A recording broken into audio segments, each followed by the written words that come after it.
జై శ్రీరామ్. అందరికీ నమస్కారం.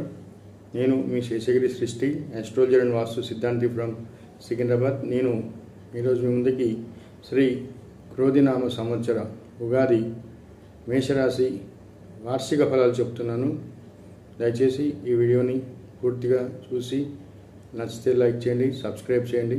ఇంకా విషయానికి వస్తే, ఈ మేషరాశి వారికి ఈ సంవత్సరం ఆదాయం 8, వ్యయం 14, రాజ్యపూజ్యం 4, అవమానం 3గా చెప్పబడింది. అయితే వీరికి ఈ సంవత్సరం బృహస్పతి మార్పు ఏప్రిల్ 24 నుంచి బృహస్పతి మార్పు వల్ల కొంత అనుకూలత ఎక్కువగా ఉంది అని చెప్పవచ్చు. ముఖ్యంగా గృహ నిర్మాణం, ఫైనాన్స్, కుటుంబంలో అభివృద్ధి, ఇటువంటి వారికి కొంత ఉపయుక్తంగా ఉంటుంది. సంతానం లేని వారికి సంతాన యోగం, ఈ సంవత్సరం వివాహం కాని వారికి, అవివాహితులకు వివాహ యోగాలు ఈ మేషరాశిలో కొంత కనిపిస్తున్నాయి. మేషరాశి వారికి ఈ మాసం గురుడు అనుకూలతని ఎక్కువగా ఇవ్వబోతున్నాడు. వీరికి మంచి కీర్తి ప్రతిష్టలు, గుర్తింపు, సామాజికంగా వాక్కు ఒక గుర్తింపు, పలుకుబడి అంటే నోటి మాటకి విలువ పెరగడం, ఆదాయం పెరగడం, అంటే కుటుంబ వ్యాపారాలలో కుటుంబంలో అందరూ కలిసి చేసే వ్యాపారాలలో కానివ్వండి, తద్వారా ఆదాయం పెంపొందుతుంది. ఆర్థికంగా చాలా బాగుంటుంది.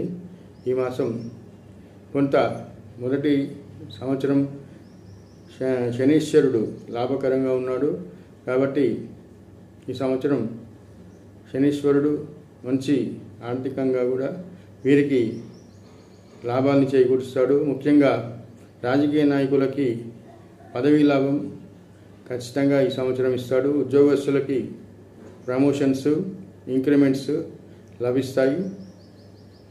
అలాగే శ్రామిక వర్గానికి కూడా ఈ మాసం చాలా అనుకూలంగా ఉంటుంది. స్పెక్యులేషన్స్, షేర్స్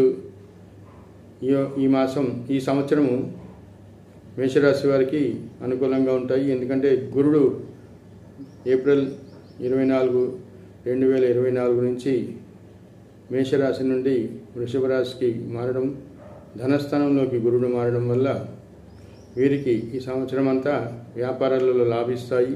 కొత్త వ్యాపారాలకి మేషరాశి వారికి అనుకూలమైన సమయంగా చెప్పవచ్చు.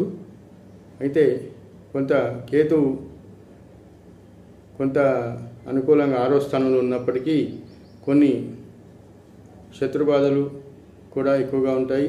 అలాగే రుణ బాధలు కూడా ఈ సంవత్సరం ఈ మేషరాశి వారిని ఇబ్బంది పెడతాయి.